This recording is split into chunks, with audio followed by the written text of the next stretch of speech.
KSRTC ഞാൻ ഈ ബസ്സിനെ പറ്റി പറഞ്ഞപ്പോൾ നഷ്ടമാണെന്ന് പറഞ്ഞു എന്ന് പറഞ്ഞിട്ട് നഷ്ടത്തെ പറ്റിയൊന്നുമല്ല ഞാൻ പറയുന്നത്. പക്ഷെ ഇപ്പോൾ ഓടുന്ന കണ്ടീഷനിൽ ഏതാണ്ട് പകുതിയോളം വണ്ടികൾ സീറോയ്ക്ക് താഴെയാണ് വരുന്നത്. അത് മാറ്റും.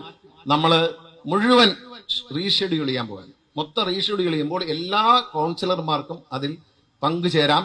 അത് ഈ സിറ്റിയുടെ എല്ലാ മുക്കിലും മൂലിലും എത്തത്തക്ക രീതിയിൽ നമ്മൾ ചെയ്യും. അതിന്റെ തുടക്കം എന്ന നിലയിൽ നമ്മൾ ഈ വണ്ടികളിൽ 6 വണ്ടികൾ മാറ്റിവെക്കുകയാണ്.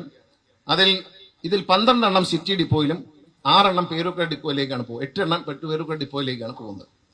അതിൽ 6 വണ്ടികൾ മാറ്റിവെക്കുന്നത് കോവളം ബീച്ചിൽ നിന്ന് സർവീസ് റോഡ് വഴി കഴക്കൂട്ടത്തേക്ക്, കാരണം വണ്ടികളേ ഇല്ല അതുവഴി.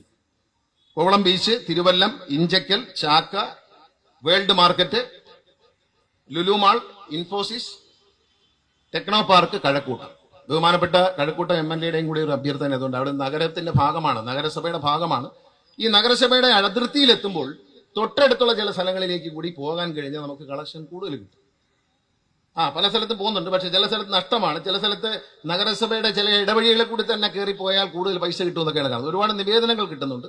അതിന്റെ അടിസ്ഥാനത്തിൽ ഞാൻ കൂടി ഇരുന്നിട്ട് ഒരു ആദ്യമായി പ്രാഥമികമായി അവരൊരു ലിസ്റ്റ് തയ്യാറാക്കുന്നുണ്ട്. അത് വന്നു കഴിഞ്ഞാൽ ഉടനെ നിങ്ങൾക്കും തരാം. മേയർ അടക്കം കൗൺസിലർമാർക്ക് അതിൽ അഭിപ്രായം രേഖപ്പെടുത്തിക്കൊണ്ട് ചില മാറ്റങ്ങൾ വരുത്തി ഒരു ജനകീയമായി, കാരണം ഒരു പ്രദേശത്തെ വികാരം അറിയുന്നത് ത്രിതല പഞ്ചായത്ത് ജനപ്രതിനിധികളാണ്.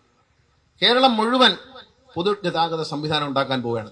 MLAമാരുടെ അധ്യക്ഷതയിൽ ത്രിതല പഞ്ചായത്ത് പ്രതിനിധികളെയും കൂടി ഇരുത്തിക്കൊണ്ട് നാട്ടുകാരെ സംഘടിപ്പിച്ചുകൊണ്ട് ഗ്രാമസഭകൾ നടത്തി കേരളത്തിന്റെ മുക്കിലും മൂലയിലും പൊതുഗതാഗതം കൊണ്ടുവരാൻ വേണ്ടി കേരളത്തിലെ റോഡുകൾ മുഴുവൻ നോട്ടിഫൈ ചെയ്യാൻ തീരുമാനിച്ചിരിക്കുകയാണ്. തിരുവനന്തപുരത്ത് 102 ബസ് എന്ന് റൂട്ട് ഫോർമുലേഷൻ എന്ന് പറയും. അങ്ങനെ ഫോർമുലേറ്റ് ചെയ്തിട്ട് നമ്പർ റെസ്ട്രിക്ട് ചെയ്തിരിക്കുകയാണ്. സമയം എഴുതാൻ പറ്റും. ഇപ്പോഴത്തെ നിയമം അനുസരിച്ച് സമയം പറയാനൊക്കത്തില്ല, നമ്പർ നിയന്ത്രിക്കാനൊക്കത്തില്ല. പക്ഷേ നമ്മൾ റൂട്ട് ഫോർമുലേറ്റ് ചെയ്ത് കഴിഞ്ഞാൽ ആ ഫോർമുലേറ്റ് ചെയ്യുന്ന റൂട്ട് ജനപ്രതിനിധികളുടെയും പൊതുജനങ്ങളുടെയും അഭിപ്രായങ്ങൾ തേടിക്കൊണ്ടായിരിക്കും ചെയ്യുന്നത്.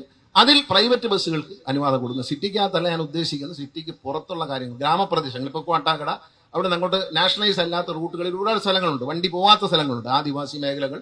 അപ്പൊ ലാഭകരമായ ഒരു മേഖലയിൽ കൂടെ, നഷ്ടമുള്ള ഒരു മേഖലയിൽ കൂടെ കയറി ഇറങ്ങുമ്പോൾ ചെറുപ്പക്കാർക്ക്, ചെറിയ ബസ്സുകളാണ്, ചെറുപ്പക്കാർക്ക് തൊഴിൽ കണ്ടെത്താനുള്ള ഒരു പുതിയ അവസരവും സർക്കാരിന് നികുതിയും കിട്ടുന്ന ഒരു സംവിധാനം നമ്മൾ തുടങ്ങിക്കഴിഞ്ഞു. അതിന്റെ ആദ്യഘട്ടം കഴിഞ്ഞു. ഇനി MLAമാരുടെ ഗ്രാമസഭകളും MLAമാരുടെ നേതൃത്വത്തിൽ ജനപ്രതിനിധികളുടെയും പൊതുപ്രവർത്തകരുടെയും സാമൂഹ്യ പ്രവർത്തകരുടെയും ഗ്രാമസഭകൾ കൂടി റൂട്ടുകൾ തീരുമാനിക്കും.